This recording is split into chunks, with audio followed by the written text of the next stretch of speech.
नमस्कार दोस्तों, कैसे हैं आप सभी। आज की कहानी का शीर्षक है मेरा फैसला। पार्क के किनारे बेंच पर बैठी उस महिला पर बार बार मेरी नज़र पड़ रही थी। कई बार मन में यह विचार आया कि कहीं आंखें पहचानने में धोखा तो नहीं खा रही है। पर उस युवती की टोड़ी पर बना हुआ तिल 30 वर्ष के उपरांत भी मेरे जहन में ज्यों का त्यों बसा हुआ था। इसी तिल को लेकर तो हम उसे वैजंती माला कहते थे। अकुल और नेहा दोनों झूला झूलने में मग्न थे। मैंने एक बार फिर उन्हें झूलते हुए देखा और पांव उठाती हुई बेंच के करीब आ गई। वह युवती शांत भाव से गाल पर हाथ रखे दूर खेल रहे एक बच्चे को निहार रही थी। युवती की उम्र 45 से 46 के आसपास थी और मेरी 50 के ऊपर। जरूर यह बच्चा उसके किसी रिश्तेदार का होगा, लेकिन यहाँ प्रश्न बच्चे से उसकी रिश्तेदारी का न था, बल्कि यह जानने का था कि वह युवती शालिनी ही है या कोई और। पूछने में हर्ज ही क्या। अरे ज़्यादा से ज़्यादा वह शालिनी नहीं है, यही तो कह देगी, माफ़ी मांग लूँगी मैं उससे।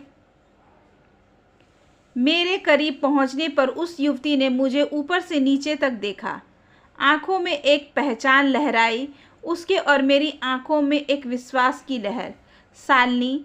युवती की मुद्रा बदली, खुशी की लहर उसकी आंखों में कौंधी और वह हल्के से चोखी नीलू दीदी। बस अब ना कोई प्रश्न था ना उत्तर। शालिनी मेरी बाहों से लिपट कर रो पड़ी। नीलू दीदी, मुझे अब भी विश्वास नहीं हो पा रहा है कि आप मुझे यूं मिल जाएंगी। ईश्वर गलत नहीं कहते हैं कि आदमी अपनों से दूर होता है फिर मिलने के लिए। बैठिए न दीदी, वह बेंच पर एक तरफ खिसकते हुए बोली। यह बच्ची कौन है जिसे तुम बार बार देख रही थी? मैंने पूछ ही लिया। पोती है मेरी। पोती? पर तुम्हारी उम्र? मेरी आवाज़ थम सी गई। दीदी, आप शायद पिछला सब कुछ भूल गई हैं। जब मेरी शादी हुई थी उस समय मेरी उम्र 15 वर्ष थी। अचानक मेरे मस्तिष्क के सारे तुंत एक साथ खुल गए। ठीक कहती है सालू, यह बच्चे तो इसकी बड़ी बहन के बेटे के होंगे। सब कुछ साफ साफ मेरी आंखों के सामने से गुजर गया। सालू का चेहरा जरा भी बदला नहीं था, वैसा ही भरा हुआ बदन, बड़ी बड़ी आंखें, टोढ़ी पर तिल और लंबे लहराते बाल जो अभी भी कालीमा लिए हुए जरों की शकल में कंधे पर लुढ़के हुए थे। यहाँ कहाँ रहती हैं आप दीदी? यह सामने वाली बिल्डिंग देख रही हो, उसके तीसरे फ्लोर पर। एक बेटा और बहू मॉरिशस में है, छोटी यहीं है। बेटी बीएससी फर्स्ट ईयर में है। तुम्हारे जीजाजी यहीं पोस्टेड हैं, टेलीफोन विभाग में। बस यही मेरा परिवार है और मेरी ज़िंदगी भी। पर जो वह आपकी अपनी तो है सालू। मैं उसकी बातों पर कांप उठी। हाँ दीदी, 30 वर्ष तक जिसके लिए तन और मन दोनों का होम किया, वह कभी अपने ना हुए तो उनके बच्चे से क्या शिकायत। सालू की आंखें फिर डबडबा आई, जिन्हें स्नेह से अपनी हथेली से मैंने पोंछ दिया। तभी सालू की पोती श्रेया दौड़ती हुई आ गई। दादी, घर चलें? मैम के आने का समय हो गया है। चलते हैं बेटे, पहले इन्हें प्रणाम तो करो, यह भी तुम्हारी दादी हैं। मैंने श्रेया को प्यार किया और फिर सालू ने ही पूछा, आपके घर का नंबर क्या है दीदी? 323। तू आएगी? हाँ दीदी, कल ही आऊँगी दोपहर में।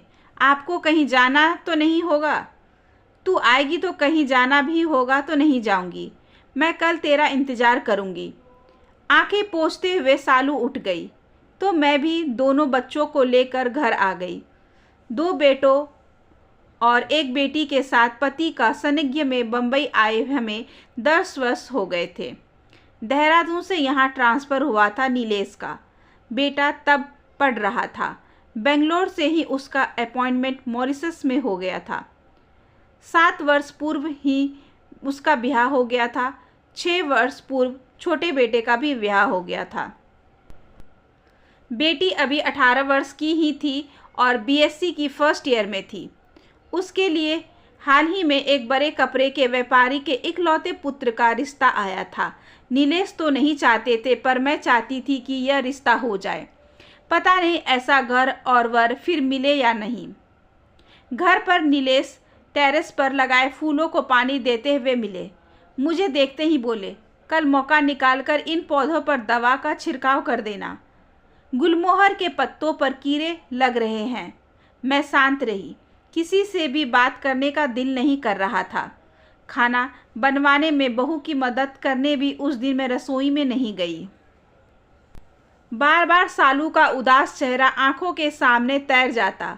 सच कहते हैं, अपने मायके का तो कुत्ता भी प्यारा होता है। कैसी आत्मीयता से मिली थी मैं सालू मुझसे। रात की निर्वरता किसी बिखरे पत्तों को समेटने के लिए या अतीत के चलचित्रों को दोहराने के लिए पर्याप्त होती है। नीलेश के सोने के बाद मैं टेरेस पर आकर बैठ गई। पार्क का वह कोना घर से साफ दिखता था। मुझे लगा अभी भी सालू वहाँ बैठी सुबक रही है। आजमगढ़ की सोंधी मिट्टी में सालू का घर मेरे घर के पास ही था। उसकी बड़ी बहन शीला मेरी सहेली थी। यह कारण सालू मुझे भी दीदी ही बुलाती थी। काल की प्रलयकारी चक्र ही तो था वह। 2 बेटों के साथ तीसरे बेटे के जन्म के समय शीला चल बसी। घर में एक तरफ मातम था तो दूसरी तरफ वो नन्हे बच्चों के साथ एक नवजात शिशु की देखभाल का प्रश्न भी। ममता का हाथ बच्चे पर कौन रखे, यह विचार सभी के दिमाग में कौंध रहा था। फिर शुरू हुई नई माँ की खोज। बच्चे इस बीच नानी के घर पर थे। शीला के पति बैंक के बड़े अधिकारी थे। 2 कारें थी। जब भी शीला मायके आती तो भाई बहनों के लिए ढेर सारा उपहार लाती। सालू तो निहाल हो जाती। मध्यवर्गीय घराने की बेटी इन उपहारों से निहाल ना होती तो क्या होती। शीला की मौत के बाद 15 वर्ष की सालू सूरज जीजा से ब्याह दी गई। यह समाचार मुझे मेरी ससुराल में ही मिला था। मन में क्षोभ भी हुआ था। वारे माता पिता, एक कच्ची कली को फूल बनने से पहले ही मसल दिया। फिर अपनी घर गृहस्थी और नीलेश के प्यार में सालू की तरफ से ध्यान ही हट गया। मायके जब भी जाना होता माँ से सालू के विषय में पूछती जरूर, पर शीला की मौत के बाद वहाँ जाना नहीं हो पाया। फिर मम्मी पापा भी नहीं रहे। धीरे धीरे जाना भी कम होता गया। अब तो भतीजे भतीजी की शादी में ही मायके जाना हो जाता है। आज 24 से 30 वर्ष बाद सालू को देखकर पिछला सब कुछ याद आ गया। दूसरे दिन सालू की प्रतीक्षा नहीं करनी पड़ी। ठीक 2 बजे वह आ गई। घर पर सिर्फ मैं ही थी। सभी अपने अपने काम पर थे। आ सालू, खाना साथ ही खाते हैं। ज़रूर दीदी, मैंने कहा तो नहीं था, पर मुझे लग रहा था कि आप खाने पर मेरा इंतज़ार करेंगी। खाने के दौरान हम दोनों ही इधर उधर की बातें करते रहे। खाने के बाद कॉफ़ी पीते हुए मैंने पूछ लिया, सालू तू खुश तो है ना? दीदी, आजीवन कारावास के कैदी की खुशी क्या और गम क्या। सालू उसके हाथों को प्यार से सहलाते हुए मैंने पूछ ही लिया, यह शादी तूने की ही क्यों? मेरी उम्र ही क्या थी नीलू दीदी, यह कोई 14, 15 या 16 वर्ष के बीच। उस समय जीजा जी का पूरा व्यक्तित्व मुझे अच्छा लगता था। दीदी के भाग्य से रसक भी होता था।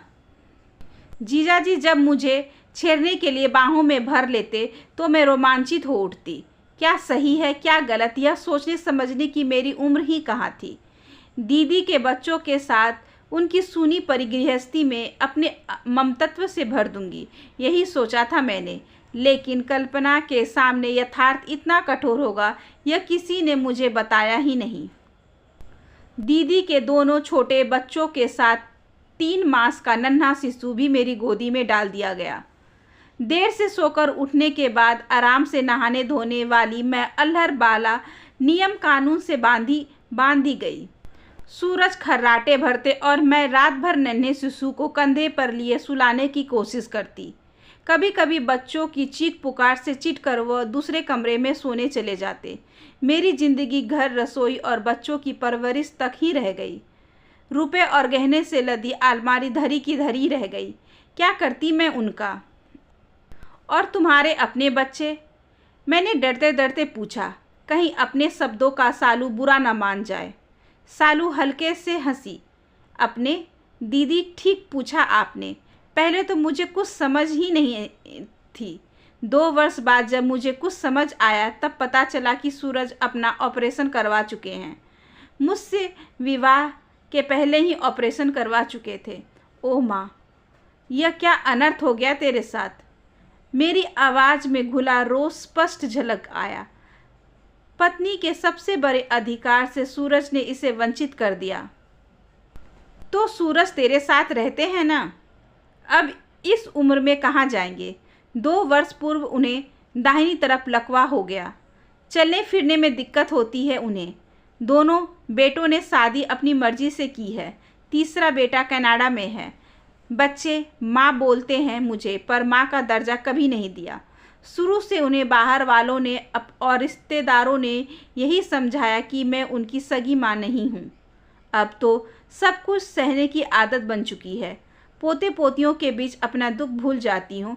जो सुख मूल से नहीं मिला, ब्याज से मिल रहा है। यह क्या कम है? सालू की आवाज़ की गर्राहट मैं महसूस कर सकती थी। तो तेरी पढ़ाई? नीलू दीदी, आपको तो पता ही है, हाई स्कूल में थी जब मेरी शादी हुई। काश कुछ पढ़ी ही होती तो कम से कम अपने पैरों पर तो खड़ी होकर स्वावलंबी बन सकी होती। सालू का अंतिम वाक्य मेरे दिल में सीधे तीर बनकर उतर गया। तभी दरवाजों की घंटी बजी और मेरी बेटी नेहा ने अंदर प्रवेश किया। उसके हाथ में जीत का एक शील्ड था। सालू को देखकर वह ठिठक फिर उन्हें प्रणाम किया। यह तेरी मौसी है बेटी, सालू मौसी यहीं रहती है। अब हम हमेशा मिला रह करेंगे। गुड, यह तो बहुत अच्छी बात है माँ। फिर शील्ड मेरे हाथ में पकड़ाते हुए बोली, यह देखिए माँ, विश्वविद्यालय स्तर पर जो वाद विवाद प्रतियोगिता हुई थी उसमें मैं प्रथम आई हूँ। बेटी के चेहरे की आभा, आंखों में चमकती खुशी और सालू का दुखद अतीत ने मुझे यह निर्णय लेने पर तत्काल विवश कर दिया कि नेहा पहले पढ़ेगी, अपने पैरों पर खड़ी होगी, फिर ब्याही जाएगी। चाहे कितना भी बड़ा घराना इस समय उसे ब्याह करने के लिए तैयार क्यों न हो। आप ही बताइए, मेरा यह निर्णय सही है? आशा करती हूँ कि आज की ये छोटी सी कहानी आपको अच्छी लगी होगी। अगर अच्छी लगी हो तो please like, share and subscribe करें हमारे चैनल को। ज़्यादा से ज़्यादा शेयर करें और बेल आइकन को ज़रूर प्रेस कर लें ताकि अगली वीडियोस की नोटिफिकेशन आपके पास सबसे पहले पहुँचे। धन्यवाद।